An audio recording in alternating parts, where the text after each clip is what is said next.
안녕하세요. 정쌤입니다. 네, 지난 시간에 관계대명사 파트를 공부를 했었고요. 관계대명사의 종류를 했었죠. 세 가지. 주격 관계대명사, 목적격 관계대명사, 소유격 관계대명사가 있었습니다. 제가 6학년이나 초등학교 아이들 뿌리동사 찾기 같은 거 할 때 아이들이 가끔 얘기를 해요. 이게 시험에 나오냐고. 수능에 문제 길게 해놓고 이 문장에서 뿌리를 찾으시오 이렇게 시험이 돼요? 이런 질문을 하거든요. 귀엽죠? 네.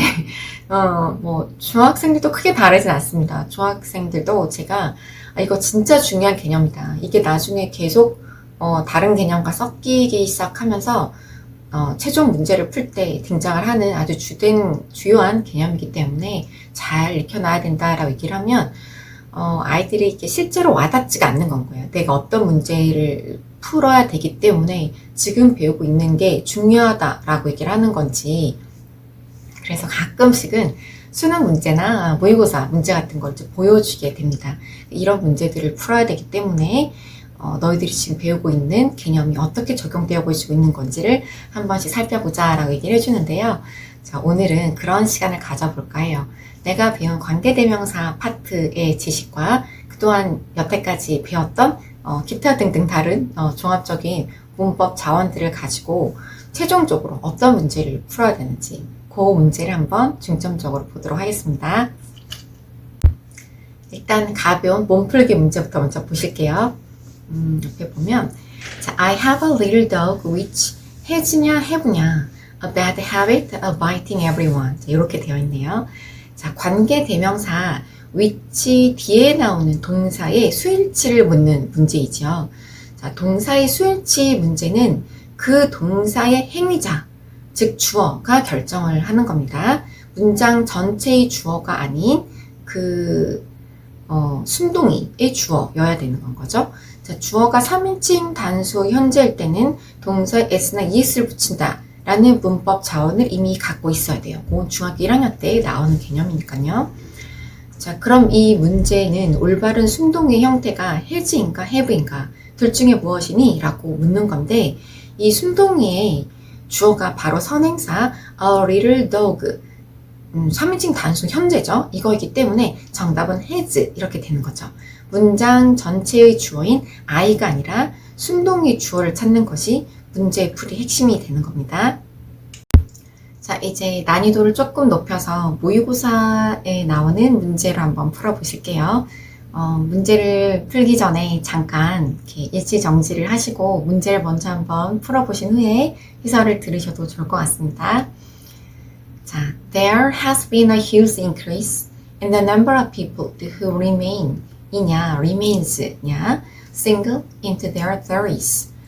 자, 관계대명사 who를 기준으로 뒷자리에 remain과 remains가 등장을 했습니다.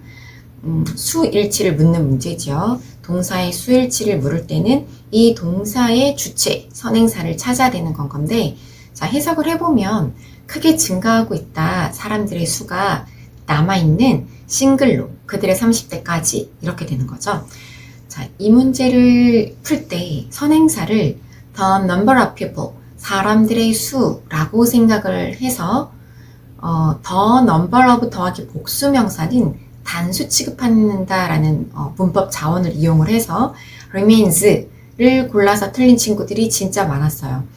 the number of 플러스 복수명사까지 생각을 할 수 있었다라는 건 그래도 꽤나 공부를 했던 친구라는 건 건데 결정적으로 무엇을 놓쳐버렸다? 관계대명사 who를 놓친 건 거죠. 관계대명사 who가 쓰이는 조건은 선행사가 반드시 사람일 때만 who를 쓰죠. 그러니 여기서는 선행사가 people이라는 건 거예요. 그리고 30대까지 싱글로 남아있는 건 사람이 싱글로 남아있는 건 거지 그 수가 싱글로 남아있는 건 아니니까요. 그래서 그 의미상의 해석으로도 풀 수 있지만 아이들이 시험장에서 학생들이 이제 문장을 독해를 할 때 그게 그렇게 우리말처럼 해석이 어느 정도 되어지면 의미 파악이 되어지면 의미를 이해하고 넘어가 버리게 되지 이게 그들의 30대까지 남아있는 건 사람이지 그러니까 people이어야 돼 이렇게 풀기가 쉽지 않다라는 건 거예요. 사람들의 수가 30대까지 남아있는, 이렇게 해도 별로 이상하다고 느끼지 못하는 경우가 더 많다라는 거죠. 그래서 문법이 좀 필요합니다. 이 문제에서 people이 선행사일 수밖에 없는 결정적인 단서는 who였다. who가 선행사를 사람으로 필요로 하는 관계대명사였기 때문에 복수명사의 선행사에 따라 did remain이 정답이 되는 것 같습니다. 자, 두 번째 문장 이어서 보실게요. 자, people feel sad for animals like the monkey, which is냐, are냐, losing their homes through rainforest destruction. 자, 사람들은 안타까움을 느낀대요. 원숭이 같은 동물들에게 그들의 서식지를 잃어버린 열대우림의 파괴로. 자, 해석은 이렇게 되어질 거고요. which 관계대명사를 기준으로 뒤에 is냐, are냐를 물었다라는 거는 수일치를 묻는 문제고, 이 수일치를 해결하기 위해서는 행위자, 즉 선행사를 여기서 찾았어야 되는 건데, 이 문제도 마찬가지. 굉장히 많은 아이들이 monkey를 선행사로 고르고 is를 써서 틀렸다라는 건 거죠. 이 문장에서는 animals가 선행사입니다. 근데 여기도 마찬가지예요. 뭔가 해석으로 풀려고 하면 그들의 집을 잃어버린 원숭이, 이 위치 이후에 나오는 이 절이 먼키를 꾸며준다고 해서 이상할 것처럼 보여지지 않는다라는 건 거예요. 이게 왜 꼭 그들의 집을 잃어버린 동물들이어야 되지? 라는 생각까지 이제 가야 되는 건데요. 요거 같은 경우는 힌트가 뒤에 나왔습니다. 자, their homes. 여기다 현관번 한번 척 할까요? 네. 그들의 집을 잃어버렸대요. their이라는 거는 대명사잖아요. they, their, them, theirs. 초등학교 때 배웠던 그 문법 자원입니다. 대명사라는 건 반드시 앞에 나온 명사를 대신 받는 건데, 앞에 지금 animals가 복수명사로 되어 있죠. 그래서 이 theirs는 animals를 받는 거기 때문에 그들의 집을 잃어버린 동물들이라고 해야 되는 건 거예요. 만약에 원숭이를 선행사로 가져가고 싶었더라면 지금 이 monkey는 단수 취급되었기 때문에 their homes가 아니고 its homes 였으면 is가 맞았을 수도 있다. 자, 이렇게 두 문제 모두 문장 안에 답이 다 들어가 있었습니다. 그 문제를 풀 수 있는 문법적인 키워드들이, 핵심들이 다 들어가 있었는데,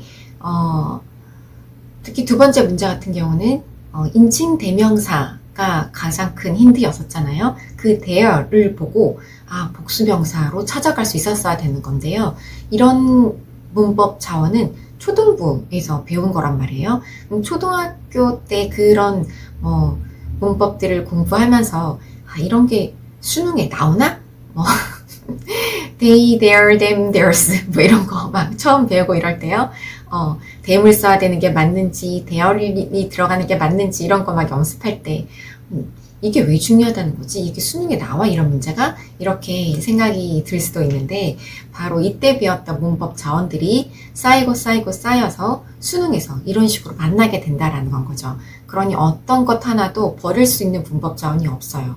내가 그 문법을 풀 때 내가 알고 있는 문법 자원을 몇 프로 끌어내서 문제를 푸느냐에 따라 수능에서 딱 한 문제 나오는 그 어법 문제를 맞추고 가느냐 틀리고 가느냐가 결정이 되어버리는 건데요. 자, 그럼 내가 알고 있는 문법 자원을 실수 없이 다 써먹으려면 어떤 연습을 해야 되는 걸까요? 제가 예전에 중학교 교과서 본문 분석하기라는 영상을 한번 올려드린 적이 있었죠. 그거 잠깐 다시 소환해 보겠습니다. 자, 요렇게 중학교 2학년 교재 본문으로 제가 오늘 아침에 잠깐 다시 분석을 해본 건데요. 제가 하는 식으로 똑같이 한 건 거예요. 한 문장에 뿌리 하나였다라는 걸 생각을 해서 동그라미를 계속 치는 거죠. 뿌리를 찾아서. 근데 세 번째 문장 보면 이제 comes가 뿌리긴 한데 제가 comes with를 같이 동그라미를 쳤죠. 그리고 그 밑에도 looks like를 같이 네모를 쳤습니다. 자, 처음부터 이 과정은 바로 되는 건 아니기는 한데요. 처음엔 동사를 찾는 거에다 포커스를 두는 게 맞으나 나중에 동사를 정말 잘 찾게 됐다, 뭔가 별로 오답률이 실수가 없다라고 하면 중학교에서 묻는 문제 중 대표적으로 많이 나오는 것 중에 하나가 전치사죠. 전치사 빈칸. 어떤 전치사가 들어가는 게 알맞은가를 묻는 거기 때문에 이렇게 자동사가 등장을 했을 때 뒤에 나오는 전치사까지 같이 묶어서 한꺼번에 기억을 하도록 이제 같이 동그라미를 쳤다라고 생각을 하시면 돼요. 희한하게 요 패러그래프에는 변동이들이 하나도 없었어요. 네. 그리고 나서 이제 순동이가 looks like랑 come이 등장을 했죠. 자, 관계대명사 파트를 배우기 전이었으면 looks like를 찾는 것까지만 하면 돼요. 근데 이제 관계대명사 배웠잖아요. 중2 때 1학기에 등장을 하니까요. 그러면 얘를 숨겨준 게 누구지? 까지 가야 돼요. looks like를 숨겨준 게 누구지? 위치네. 근데 이 위치를 가지고 내가 설명할 수 있느냐라는 건 거예요. 얘가 뭐 하는 애인지. 얘는 관계대명사야. 근데 주격 관계대명사군. 여기까지 가야 되고, 그 다음 looks라는 건 선행사가 a fruit이었기 때문에 looks가 되는 거죠. 선행사의 밑줄 긋고, 선행사가 a fruit이니까 이 뒤에 수일치가 돼서 looks가 되었구나 까지 내가 이렇게 밑줄 쭉 그어가면서 문장 분석이 끝나면 굳이 문장을 달달달달 외우지 않더라도 시험에 나오는 포커스를 내가 찾아서 공부를 하고 있는 게 되는 겁니다. 두 번째 comes도 하나 더 등장을 하긴 했는데요. 자, 요거는 그럼 누가 숨겨줬나? 이렇게 쭉 가보면 because가 숨겨줬네요. because에 밑줄 긋고 그럼 because에 대해서 내가 아는 게 뭐지? 를 설명할 수 있는지 생각해 보자는 건 거죠. because는 품사가 접속사입니다. 그래서 because는 맞아, 접속사야. 학교에서 많이 선생님들이 얘기해 주시는 게 because와 because of를 구별할 수 있어야 된다라고 하죠. 두 개 다 뜻은 똑같지만 because of는 전치사니까 뒤에 동사가 나올 수 없겠죠. 근데 because이기 때문에 뒤에 순동이가 나오는 건 거예요. 이 순동이가 come이고 이거의 행위자가 the vegetable and fruit and를 기준으로 명사가 두 개 등장한 복수명사구나. 그래서 come 이 순동이로 바꾼 요렇게 체크해보는 거죠. 내가 알고 있는 문법 자원들을 잘 이용을 해서 까먹지 않고 잘 이렇게 얘기해 볼 수 있는 그런 틀을 연습을 계속 하다 보면 고등부의 수능 문제를 풀 때도 이 문제를 풀기 위해서 내가 어떤 자원을 이용해야 되지? 라는 걸 시간을 두지 않고 바로바로 보자마자 알 수 있게끔 될 수 있다는 건 거죠. 자, 그러면 오늘은 여기까지 하도록 하고요. 다음 시간에 또 뵙겠습니다. 감사합니다.